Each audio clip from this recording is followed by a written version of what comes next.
Welcome, everyone. I am so excited to be here today because I'm in person for a couple of these interviews, and I asked very intentionally people that I wanted to come here and to sit down with me in person because I wanted to have very not specific conversations in the sense of I wanted to talk about certain topics. I just wanted a certain type of person.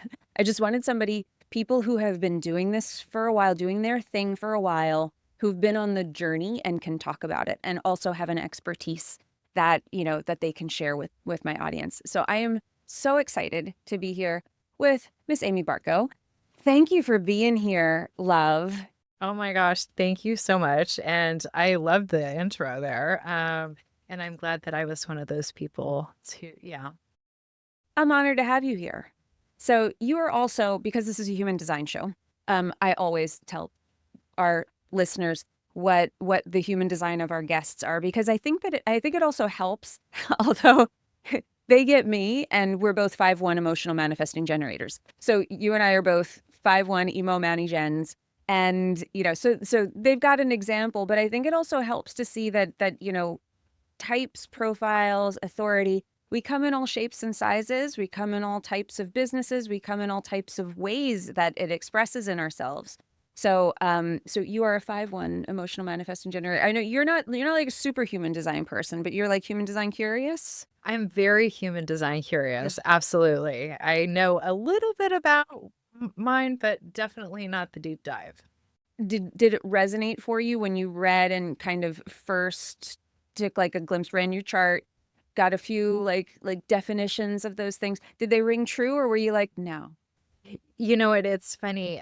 Yes, it absolutely rang true. Manifesting generator. I mean, I do all the things. Yeah. So which also I know, human design, Enneagram. I'm an Enneagram 7, which I feel like is a parallel to Yeah. that manifesting generator. So that landed really easily for me.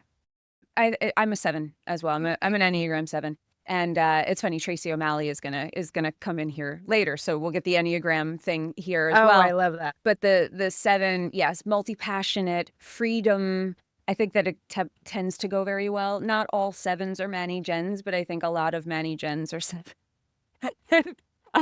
So I think it absolutely tracks. Do you have an 8 in your tri-type? No, No? Okay. I'm a. I do. Oh, do you? Yeah. What's your tri type? I think it's, what is it? 3, 8, and 7. 7. Yeah. I think I'm a mover and a shaker That's the is what it's achiever, the called. 3. Yes. Yes. Yes. Which I've been mistyped as a 3 before as well, because I am achievement driven, but at the core, it's freedom, I think, for me more. But tell everybody a little bit about you so they have a little bit of an intro, outside of, what we've already said. Tell everybody just a little bit about you, how you describe yourself, your business, what you do, and all that. So I am I live in Phoenix. I have 2 children, 2 boys, 18 and 12. My 18-year-old, I'm about ready to move into the dorms on Sunday. Oh, Yeah, yeah. so I'm gonna be half of an empty nester. Yeah, feeling all the feels, that is for sure. I have a PR agency that I launched about 12, 13 years ago that I love, very passionate about. And I also have a new venture that I started earlier this year called the Pleasure Paradigm. That's super fun. Tell me about that. So the pleasure paradigm, I think that, our minds can go in a couple of places, what we think that that's about. Tell me what it is and how'd you end up there? How'd you go from PR? I know you're a Manny Gen and a 7. So we could see where maybe you make some leaps in directions that are not like, make so much like logical sense of like the next step. But tell me about, what it is and how you got into it. So the pleasure paradigm, what I find is women over the course of generations, actually, it's funny if you watch some of these, old time, like Bridgerton or, those type of movies, when it comes to sex, women really have a hard time asking for what they want or being in the forefront of what it is that the pleasure that they seek. And I created this just simply out of being tired of being put in a box, and not really enjoying pleasure, or I shouldn't say not enjoying it, but not getting to the pleasure that I felt that I wanted and being able to speak up in the bedroom. And I went through a divorce. So, at January of 2020, I separated. So I was with my ex-husband for 18 years. And when you're with the same sexual partner and you're not enjoying the sex and you don't feel comfortable saying what it is that you want, I think that it's very old school. It's very old time, and that's just how we were raised, though, right? I mean, women were raised to be quiet, to not ask for what they want, to just do, to just take. And yeah, so We're the passenger in the bedroom is definitely, I think, the role that women have been given traditionally. And I think it takes something to, it takes a lot of courage to say what you want. And it's an interesting thing to do that when you ask for what you want in the bedroom, to see what all of those thoughts are in your head about what you think will happen if you say this thing out loud. Like, what does this mean about me? What if, like, and I've been with my husband 21 years. So I understand that, you know, you fall into a habit and just the way things are. right. And it takes work to come back to like, well, let's make this fun. And I don't think any woman can make it fun and have it be like, yeah, whatever you want. Sure. That's actually how it ended up the same for a long time. But I love that you did that. I love that you've taken this and not just from your own perspective, but you want to share it with other people. I think it's important to share it with other people because it is okay to speak up in the bedroom. It is okay to ask for what it is you want. Because when with this opening up with me, just the conversations that I have had, I've had so many people open up in a very deep, vulnerable, personal way that I would have never have had, previously. I've had women tell me that they've never had an orgasm. And because they don't feel comfortable like saying, okay, a little bit to the left, or, if Don't stop. right, don't stop. I mean, what are you doing? Why are you stopping? I'm not done. Uh, Get back there. yes. And I feel like I've had people open up in the most beautiful ways. Just having these super honest conversations, and by being a vehicle, or, I mean, not to, but being an open ear that somebody can actually have this conversation with and feel comfortable. Well, and I don't think that I think it's a conversation that we think that people will be weird about it, but I think people are much more comfortable having that conversation than we think they will be. Just no one starts the conversation. Yes. Nobody opens that door to like, so what's your, how do you open that conversation, by the way, Amy? Like, how do you start a conversation with somebody? Do you just say like, this is what I'm doing now, and then it kind of gets going? Or like, I'm curious, what's your opener? So, okay. Funny because when I first said to you the name, the pleasure paradigm, you literally were like, oh, I mean, eyes light up. I mean, it's just like all of a sudden, instantly, walls come down.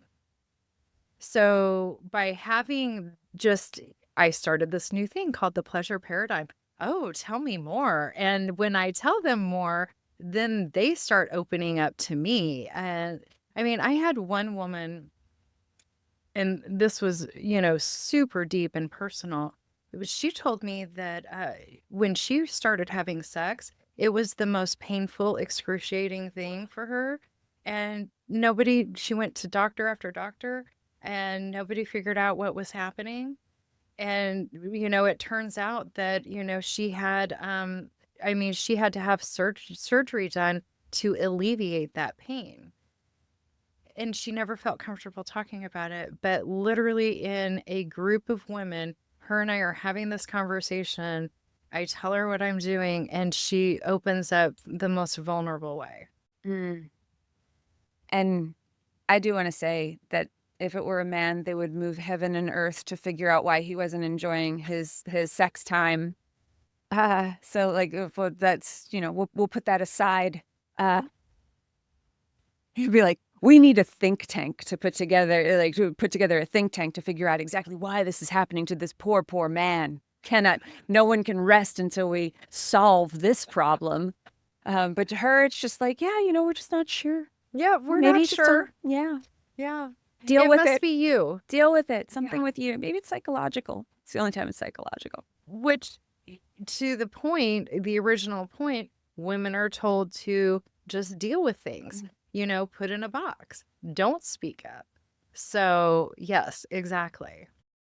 So when you, there's a couple of things I want to ask, but this, what I think is also interesting is I think when I heard pleasure paradigm, I got even more curious because I think that we have a preconceived notion about what it looks like for us to go into like receiving pleasure or talking about pleasure, what somebody who teaches it or who's kind of bringing it to the table, like we think it's like there's this vision of like, oh, it's got to be like some like exotic, you know, stick thing yoga woman who can bend in all of these ways. Like there's just a way that you think it's gonna that it's gonna show up, and but you come to it where it's like no, sexy is real, and you come to it like with that open conversation, and because that's the only thing that intimidates me about the conversation is just like because I I'm sexy in my way, but like I'm not sexy like the what I picture in my mind is like the pleasure ladies that are like, their Instagram, they're naked and they're dancing and I'm just like, yeah, that's not me. That's not me Yeah. either. And that's really not. We're 5'1s, baby. That's not us. And not saying we're not sexy, but it's a different kind of sexy. It is absolutely a different kind of sexy because there is a classy sexy, which is exactly what the pleasure paradigm is. It's more about being sensual, being like within your body, and just being able to, speak up in an authentic, to yourself, like how you feel comfortable way. And it's little. It's just to the point of, a little to the left. It's not like, hey, baby, that like is cringe. I've listened to a couple podcasts about sex just in this venture, right? And some of them are really raunchy, and like it makes me uncomfortable. Like listening to it makes me uncomfortable, and that is not what this is. This is not, dare do I say, stripper pole pleasure. This is just classy, authentic, to yourself pleasure. And it's what resonates for you. I think it's part of it is like pleasure is like it's a personal thing. Yep. And what I think is interesting about this, because as I'm hearing you talk, it seems like it's an exploration of you actually asking yourself the question of what you want and recognizing that that is worthy of someone responding to that and giving it to you Right. and being open to receiving it. And so I think that that's so beautiful. You mentioned before we started recording, you said, because you have a PR agency, just slightly different Slightly. than this. But you said you were like, we're talking about visibility and PR, but also pleasure and pleasure paradigm. There's visibility here. Can you talk to me about what you mean by that and how they intersect? Yeah, absolutely. So yes, I do have Chatterbox. Yeah. And so in what my, niche statement is basically is I'm a PR expert. I specialize in putting brands in front of celebrities, featured on television and movies and top tier media.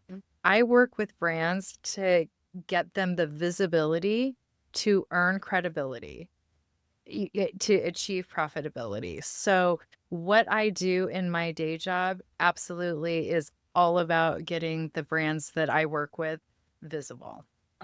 So, with the pleasure paradigm, one of my night jobs, my moonlighting job, uh, My after dark occupation. yes, in the classiest way, that is all about um, giving women the permission to lean into their visibility, to lean into, showing up in the bedroom in a very visible way. Because if you lay there and you're silent and you do not ask for what you want, or because when he's asking you, what do you want, or how can I please you? And we say nothing, they're not asking because they don't want us to answer. They literally want us to answer. Maybe they don't know what to do and they'd like to perform well. Oh, trust me, I've had well, it doesn't happen, I bet I've been with somebody that had no idea like where, how things work down there. And it was like, okay, let me give you a little,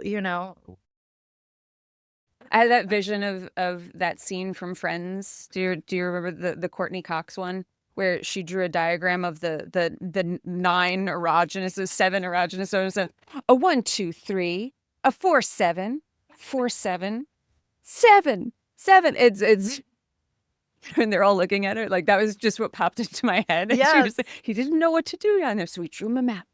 Um, they need a map. some do. It can be complicated down there. New territory. We don't know. They don't have one. So, They don't. you know, we make it our job to learn, but, everybody studies differently. Um, you put up something on social media the other day that it was actually one of the things I've seen you do this before, but I think it was when I reached out to you and I was like, are you going, we're here for the Powerhouse Women event in Scottsdale. And I was like, are you going to Powerhouse? Because I wanted to just connect with you. And but you'd said, the best thing I ever did was bet on myself. Oh, yes. And I'd love to know what your definition of that is. Like, what's you not betting on yourself? Like, I think because if you have a moment of betting on yourself, did you have one where you recognized when you didn't, when you weren't betting on yourself? And what did betting on yourself look like for you? Yeah, I love this question. So for like I said, I've been in PR for 18 years. And as a solopreneur, there are times that we feel like we want to burn it down. I mean, we like enter this burnout stage and we're like, is what I'm doing really working? Is what I'm doing really lighting me up? Is this what I'm supposed to do? And as a single mom and being an entrepreneur, running my own business, owning my home, raising my 2 kids with no financial help, sometimes you start circling the drain and you start feeling like, what in the actual You could say it. fuck am I doing? What in the actual fuck am I doing? And is this really what is, lighting me up, right? So I went through that stage and then I went to an event. And I think event and community is something where I bet on myself. I went to an event and I met Rebecca Caffiero, which is how you and I met. And I joined her community and I joined her mastermind program and I did her mastermind twice. Yeah. I did it once. I did it the year before you. Yeah. And that was me betting on myself because I knew what I was here to do was not be a corporate number, because I do believe that when you work for corporations, a lot of corporate, because I was in when I worked for companies, I worked for medical companies, medical sales. And you were a number. That's all you were. And like what you do and When you're how. your sales number, right? And in sales, yeah. Absolutely. And if you're not lighting them up to where they want you to be, you don't matter, and it doesn't matter what's happening in your life. So I thought about, as I was circling the drain before I met Rebecca, I actually started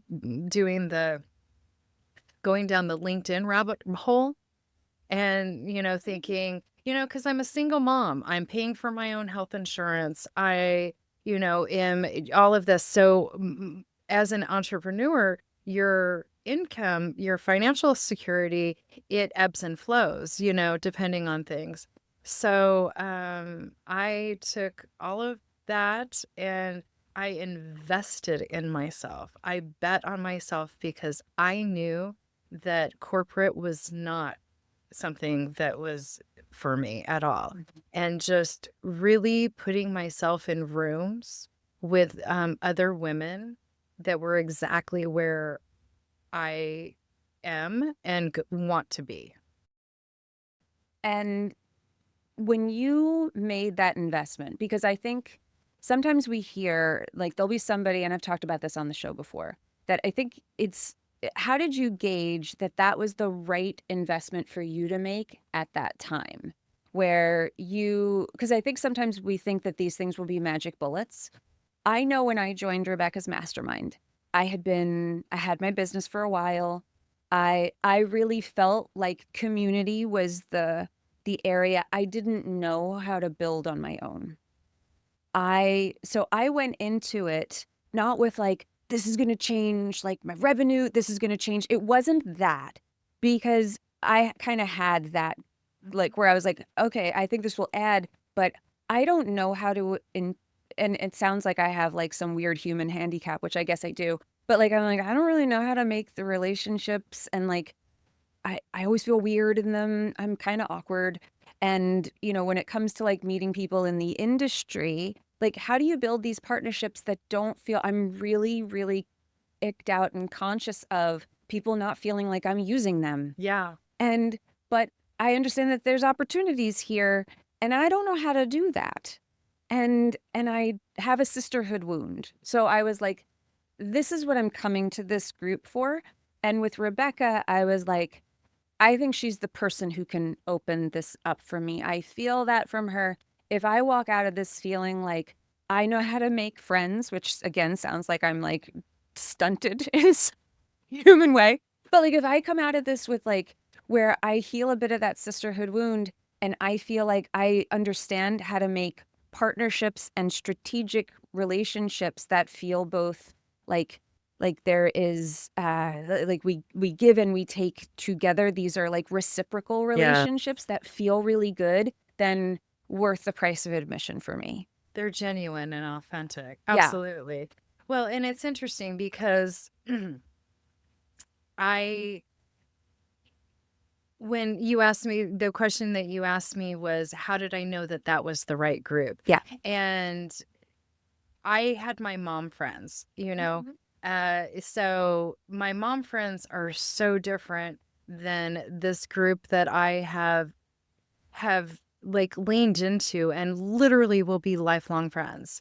I mean, it is such a genuine, authentic, group of women. My mom friends, they don't know what the fuck I do. I don't tell them what I do because I'm concerned that would judge me, would like feel like I'm being boastful, because not everybody works with Kim Kardashian or Kate Hudson, but I do. And I don't tell people that because I don't want it to come, because I'm a 7. I'm actually a 749, which Tracy said I wouldn't be able to do what I did if yeah.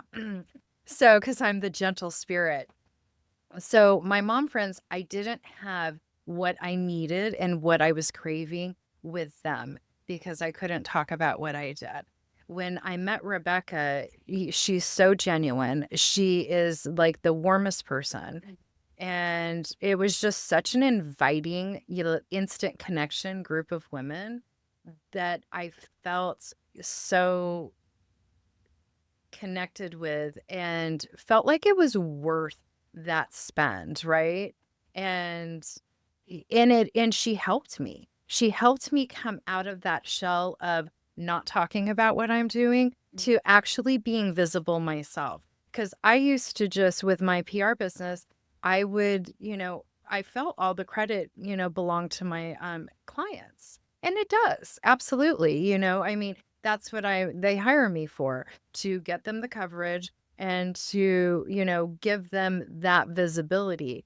But she gave me permission to be visible and to step out of that, hiding spot, that shell that I was in, and really lean into myself. So it 1,000 times over, I would invest in community because and it's the right community. Not all communities are created equal. Back to your ick factor, Right. I I'm the same way. I don't because I don't want it to be like to feel like this multi-level marketing, ick, right? And because it's not, and not everybody's gonna do PR. Not everybody's going to be interested in PR. Well, and funny Rebecca has a PR agency too. So when I first entered her community, I was like, is this conflict? Because I do PR and they're like, no, no. And it was the best thing I ever did. It was really the best investment of me betting on myself. I and you've continued to invest in that way and to build community. Is it still, do you feel like the best investment that you continue to make? Absolutely. I mean, I've done Rebecca's Mastermind twice. I've been in Expanders with Lindsay Schwartz 3 times. And yeah, I've done Expanders 3 times. I think her first Expanders was March of 24, and I was part of the first one. So yeah, I finding the right groups is really powerful. And I want to go to visibility for a second because I think PR is mysterious to a lot of people. They, myself included, like I I don't have a problem with visibility, yet I do not enjoy pitching myself. And so am I alone? No, you're not. I don't think I'm alone. I think it sounds so how do you get over that? How do you help somebody because you have a number of ways that you work with people. Obviously, you're working with, bigger brands, getting them, getting Kim Kardashian to wear their stuff or Kate Hudson like you were saying. But tell everybody a little bit about how you work with people and what's some of the biggest issues that you see with visibility and how you help people work with them. Uh, Really, it's like well, can I ask you a question first? You said that you don't like pitching yourself. What is it that you don't like about that? Oh, I have this is one of my growth edges, which is and I've definitely reached a point. There's points where you're like in life where, you're working to grow to something. So you're like, I'm working on that. And then there's a moment where you're not working at it anymore and you're there and you're like, okay, I feel like all the work I've done, I have now like reached like the new plateau of being able to like this is my new floor, you know? And now I'm going to go and reach for the next one. I feel like I have gotten a lot more self confident in the sense of feeling worthy. With human design and with what I do, I definitely, because I don't tell a lot of, I tell my mom friends what I do, and they absolutely look at me like I'm nuts. Not all of them. Some of them are nicer and they tell their husbands when I leave that I'm nuts.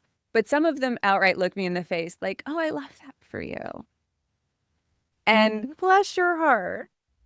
oh, so fun. No, they're very nice people, but they don't get it. And so when I pitch myself for something like human design, I think I have a bit of that in my head of like, they're not going to get it. Imposter syndrome. And I've had other people in PR where I've just talked to the wrong people where I get that same reaction. They're like, yeah, I don't know if they're like going to pick that up or if they're really going to get that, or I don't really see the story there. And I know that it's their own, prejudice toward, what I do. But so that's, I think I have a little bit of that head trash. Yeah. Okay, and that's super valid, right? Because not everybody is into that spiritual and, self-care. And I would categorize human design into that spiritual growth, self-care, because for me, I love human design. I love Enneagram. I love all of that because I feel like it's the roadmap to what makes me who I am and how I can navigate myself and navigate myself with other people. So, preach, sister. Preach. So back to your original question about the PR angle of it. First, you're talking to the wrong PR people. You have to. One of the things that I do with PR, I will not take a client on if I am not. I hate to use the word sold into the product, but I'm not passionate. I'm not passionate about the brand. If I have no passion for the brand, I am not going to do well. And if you ever feel, anyone that's listening to this and you're talking to somebody with PR, if they do not have passion with your brand, you should just turn the other way because they are not going to do your brand justice. So that's one thing. The other thing is absolutely there is a story here with human design because it is uh self-care is a very hot topic right now. Really the breath work and the sound healing, and which I feel, am I wrong that human design falls right along that, line of those are the type of people that are going to lean into human design? If you tell me you do breath work, I'm like, we could probably have a conversation about what I do and you'll be into it. Whether you know about it or not, you'll have your chart by the time we're done talking.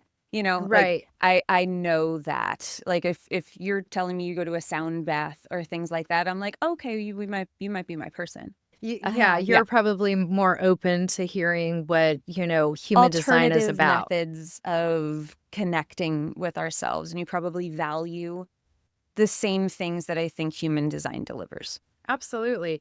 It's funny because there was a time that I was on an antidepressant. There was a time that I, went to therapy regularly. Obviously was going through a divorce, so all those things were needed at the time. But since I've adopted this other modality of self-care and just knowing myself, I do not take antidepressants anymore.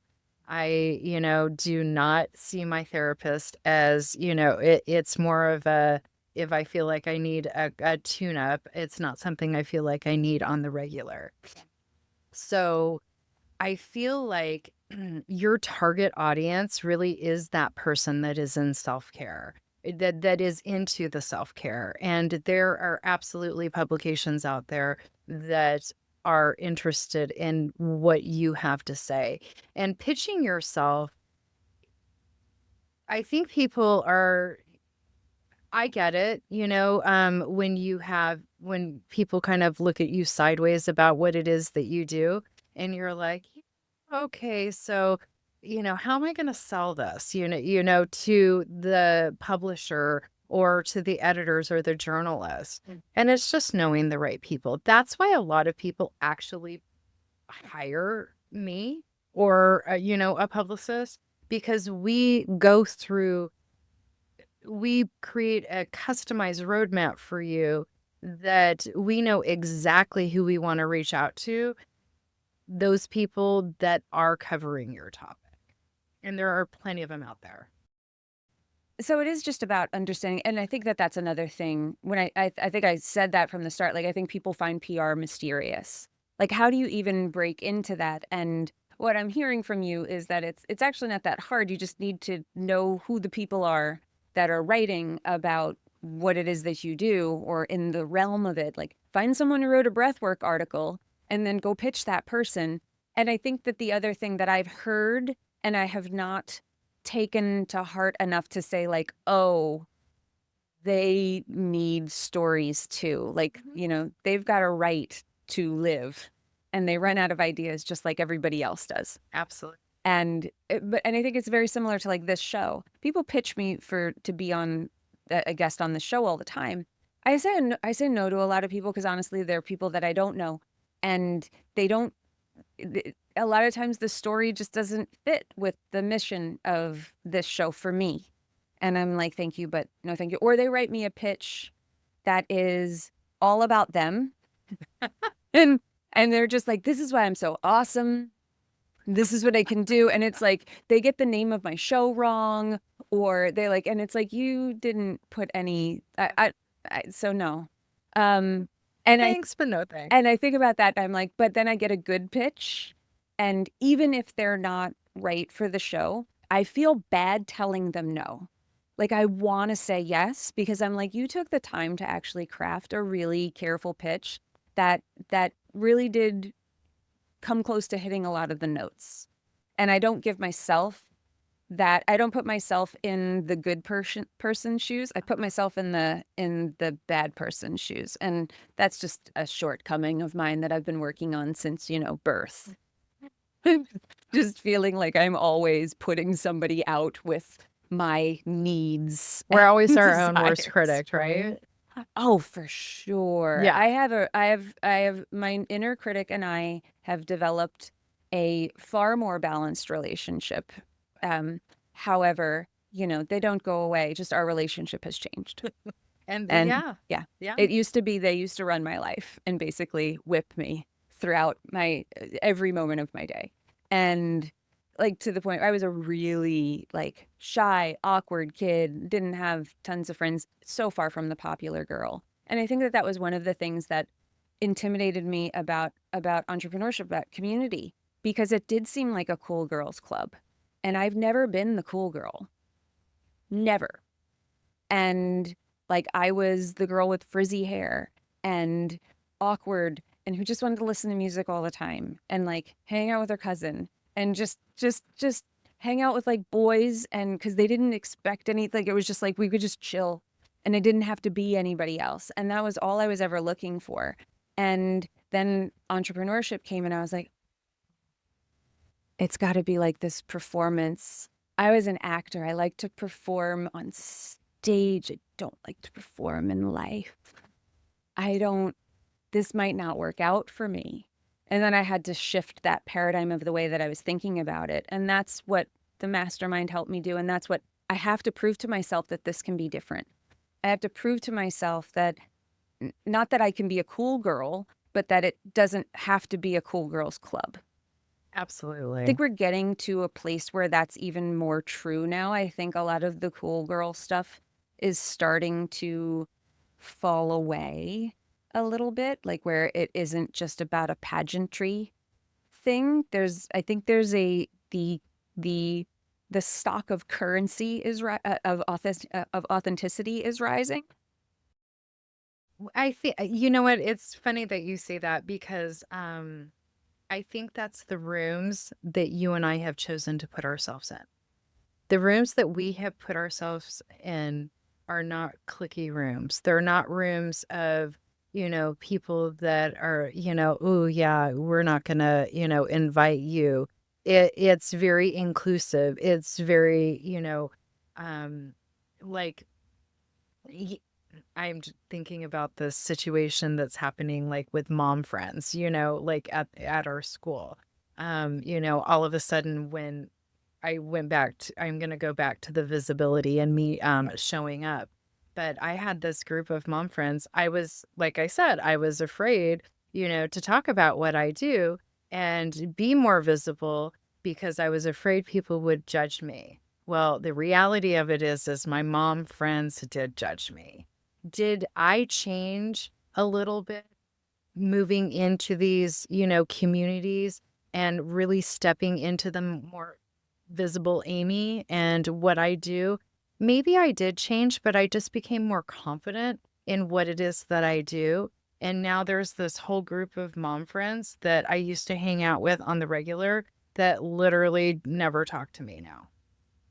And now they're, but they're perceiving themselves as the cool girls club.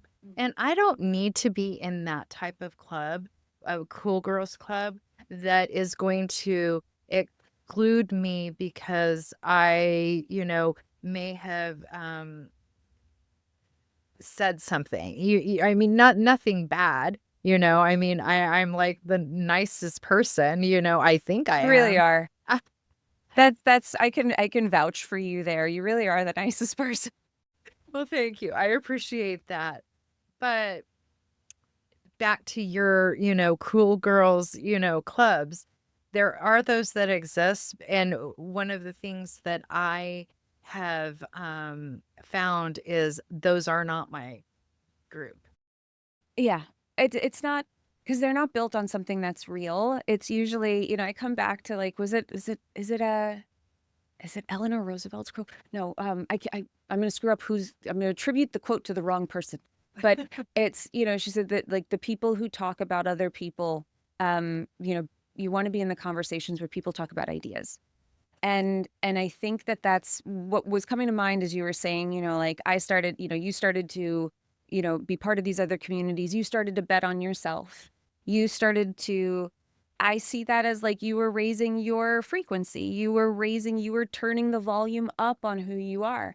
And when you shift your frequency, there are some people that won't be able to tune into it anymore because their radio doesn't go there. And either because they don't want to or they haven't done the work to access that frequency. Yes. And that's not for us to go and shift ourselves back so other people can feel comfortable or can feel, and it's unfortunate. But I also think that sometimes, you can also be the catalyst for other people to change because you're showing what it's like to do it and to do it in a way of integrity and expansion's fun. It's not always fun, but when you start to feel it working, and I think that that's, do you feel expansion? Is that what you're in Absolutely. expanders. So, but do you feel like you've expanded since when did you join Rebecca's thing? Was it the end of 2023? May of 2023. Okay. Yeah. So 2023, you bet on yourself. Do you feel different now than you did then? 1000%. How do you feel different? Uh, how do I feel different? I feel like I can talk about what I do, with more confidence. And if people are going to judge me for it, then that's on them and not on me. I'm not going to hold that burden. I'm going to rise with the frequency, like you just so eloquently said. And I feel like my frequency has risen quite a bit. And I just feel more seen by the communities that I put myself in, and the they lift us up. The people that we've surrounded ourselves with are really our biggest cheerleaders. They want us to succeed. They want us to, go and do human design for everyone in the world so it will benefit them, or, give pleasure to whoever. They are our biggest cheerleaders, and they're also the people when we're having that day that we're frustrated and we feel like we want to burn it down, because trust me, you still think that, right? Just Oh yeah. I had July was like that for me where I was like, maybe it's all wrong. Maybe it's all got to come down. And I'm like, what are you crazy? Like, you don't feel this way. It was actually very astrological. It was just a rough month. Mercury in I retrograde. came out of it and I was like, I love what I do. I must have been insane. Yeah, exactly. It's so funny, but I feel like I turn to my community, not my mom friends, because my mom friends aren't going to it's not gonna land the same with them as it does with our people. They don't get it, and it's not their fault. Nope.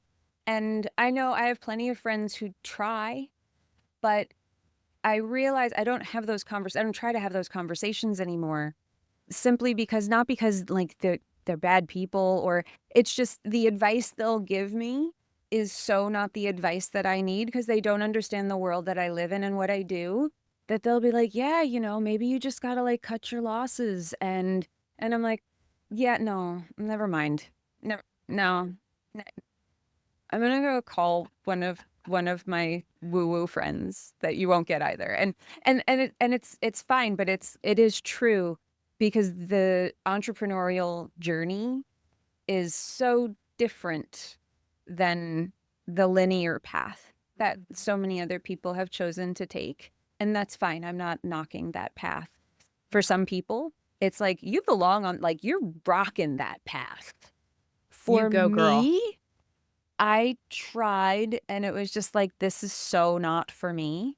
And this is so like, I love, I think entrepreneurship is built for manifesting generators because it's like the whole world is our oyster and all the, like, you can be a PR maven one day and then you're like, I'm going to build the pleasure paradigm. And it's like, if it's making me a bigger version of me, then we're on the right track.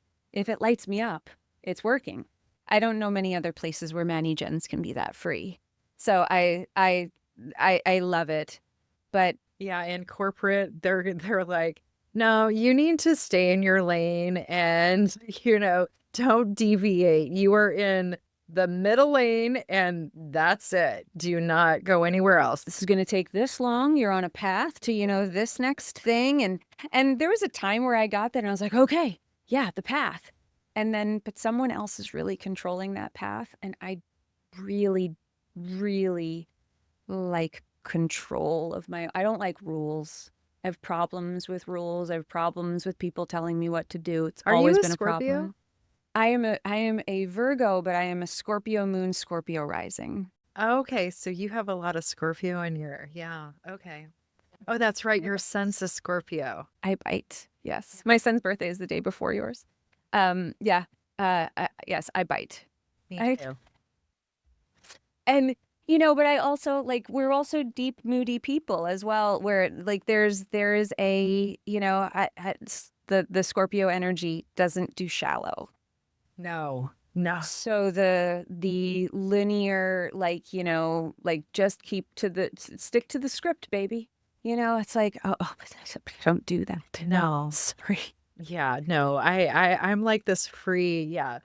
I love Scorpio. Well, I'm a Scorpio, as you know. The audience may not know that, but yeah, I'm a Scorpio and I have a lot of Scorpio in my chart as well.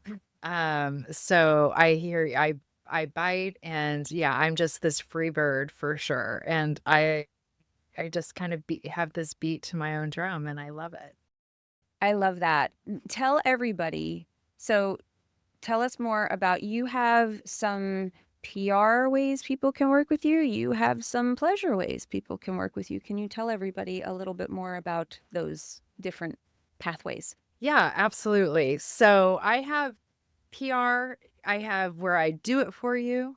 I have PR consulting where I work with you one to one, build out a very customized roadmap, teach you exactly how to do it, and give you all the tools to do it yourself. And I have a digital course that is at your own pace, at your own time. It tells you everything you need to know about PR. And if you follow my PR formula, you absolutely will get the success that I get. So there's that. And I will give your audience one tip. You had mentioned earlier about how do you find the people that are covering what it is, the journalists that are writing. So, what I recommend for everyone to do is create a Google alert on any of your competitors, any self-care that would align with you, breath work, sound healing. And when you receive those Google alerts, it will be articles of that are written on those, topics. And when you pull up the article, it will give you the journalist names. And those will be the people that you want to reach out to. So that's a free tip. Yeah, that's gold. It literally is gold because if other people are in your space and they're getting written about, so should you. That's the first, like, I think the first, like, pulling back the curtain on the mystery of, like, how does this even start? It's like, just find the people writing about the topics that are in your realm, Yes. so to speak. Yes. I love that tip. So, wow, go do that. Yeah, you all go, everyone go do that like right now. And then now you have these 3 different ways where it's like someone can learn to do this themselves. You will help them or you do it for them. You have like Correct. those 3 steps. Correct. And actually, I'm offering to your audience for my digital academy, it's $397. But if you use the code that we'll put in the show notes, you'll get $200 off. So it's $197, and it will teach you everything you need to know about PR. Damn. Yeah, it's a pretty good deal.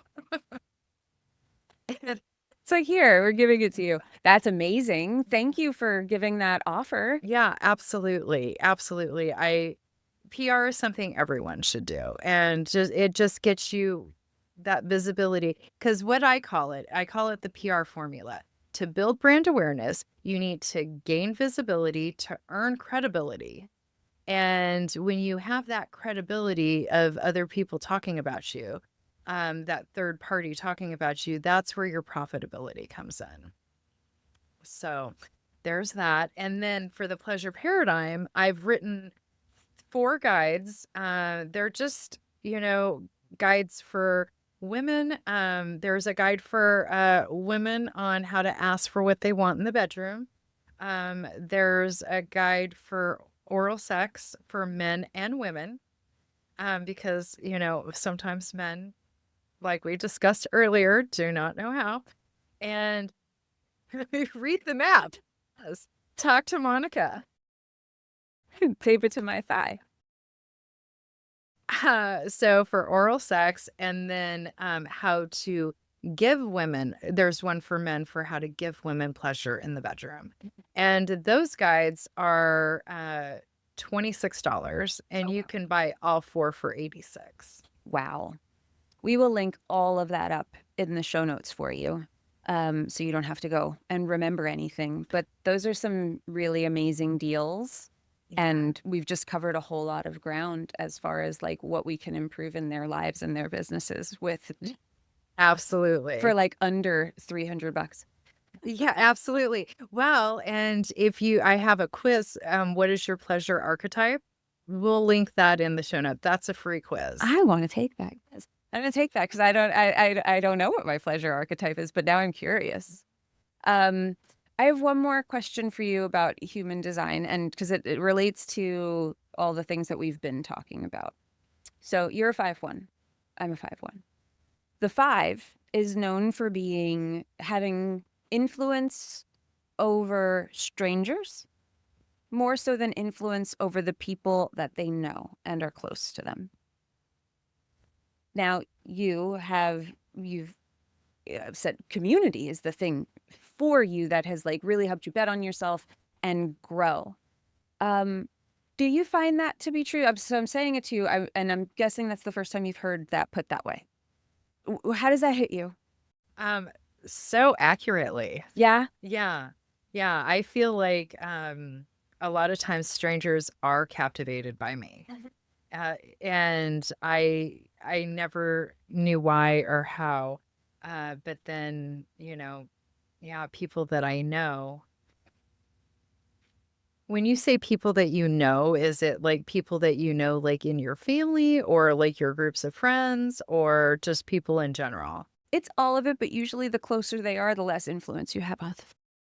Okay. Okay. So that lands super well. Yeah. Yeah. Like Like, family, yeah. my sister has never asked me what I do.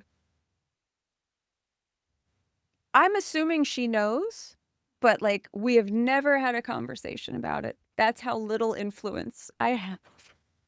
Oh my goodness. The only time I do is if she asks for it. I don't offer shit because the other thing, the five needs to be invited. Like we need to, we have polarizing energy. We have there's projections. There's a whole host of things that come with the five.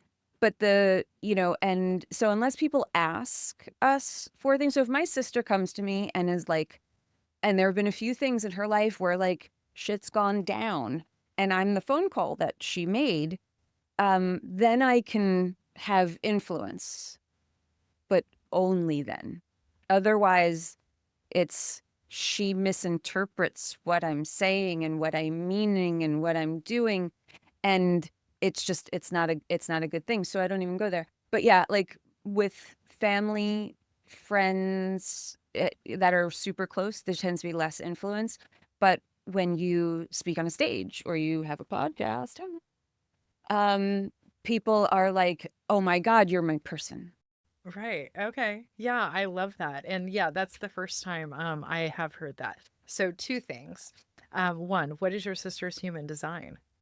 My sister, I don't know what time she was born because we haven't had this discussion, so we've never talked about it. But I've run her chart, and I'm pretty certain she's a 1-3 emotional generator. Okay. Okay. And Pretty certain on that. okay. And the other thing is even though I said what that your sister doesn't know, my mom has no clue what I do. Yeah. Yeah. So, and, I think when she asks questions, she just looks at me sideways with what seems like judgment, and so that might be my own internal feeling that it's judgment, but that's the feeling I get. Do you have any sense that your mother, I don't know your mother, I don't know her story, but just as you're saying that, uh, could she be jealous? She won't listen to this because if she doesn't know what you do, she's definitely not listening. We Well, can edit it out if you. I no, you don't need to edit it out at all. It's so interesting that that is the question that you ask because that is exactly what everyone says. Not that they don't ask the question, they actually make the statement. She's just jealous of you. The five has a projection field. Projection field, what it really means, it's a weird concept that usually takes some getting used to. So I've developed a million different ways to explain it because there's so many ways before people really get it. But basically, the first one that I heard was like that we're like a foggy mirror, that people don't really see us. There's actually this like picture like a film in front of me. And that film is not, you think you're seeing me through it, and I'm the mysterious one, right? Where you're just like, I don't know, I can't get a total read on her, but really what you're seeing is you're seeing a reflection of yourself. And you're seeing, and you don't always like what you see. But you're seeing it through this like projection of me. So that's one way that it works. Does that make sense? Am I Yes. explaining that in a Oh way? my gosh, that makes so much sense. And so when I say like, is she jealous? It's just the more you show up, is she seeing more how she didn't? And obviously, this is a human thing that happens. But fives, we tend to, that's what we're here for. We're here to show people where they are hiding from themselves. Now, that's wonderful when people hire us to say, what am I hiding from myself? And I'm just like, I could tell you. I've been invited. Now we're in, and now transformation is happening. My Scorpio moon and rising is having a time and very, very happy with that. But when it's just life, they're misinterpreting you and your motives and your things, but it's their stuff. Yeah. So that's just wanted to throw that out there. It usually makes fives feel a little bit, take it less personally because it's not really about us when it comes to that stuff. There's always room for reflection where you say, like, is there something for me to work on? Is there anything that I did? Do I have any part in this? Like, we're still human beings who have many flaws and faults.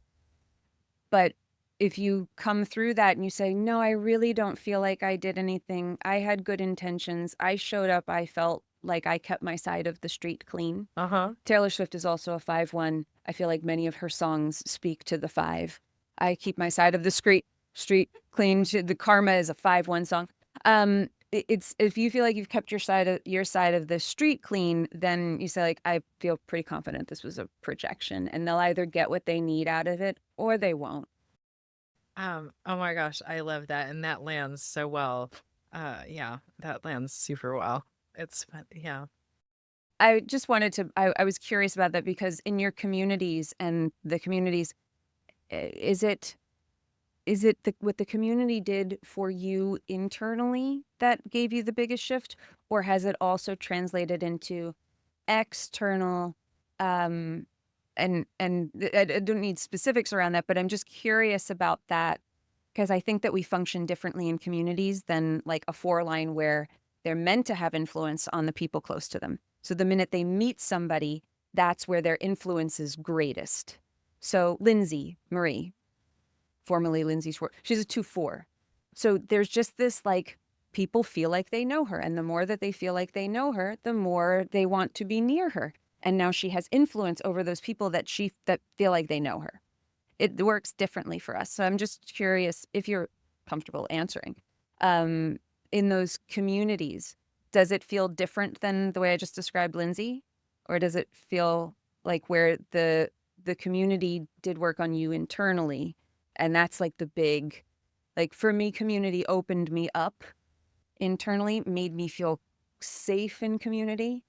And I find that in my communities, I don't necessarily, there aren't like in my community where those people are hiring me necessarily for all of that stuff, but they will tell other people about me, which is strangers. And Yeah. then those people hire me. So that's just a reflection. I'm always curious what people's lived experiences with their design. I feel like I feel like exactly like what you're saying is, I enter community and it's helped open me up. Yeah, I feel like, and when I'm in community, I just feel very open and seen.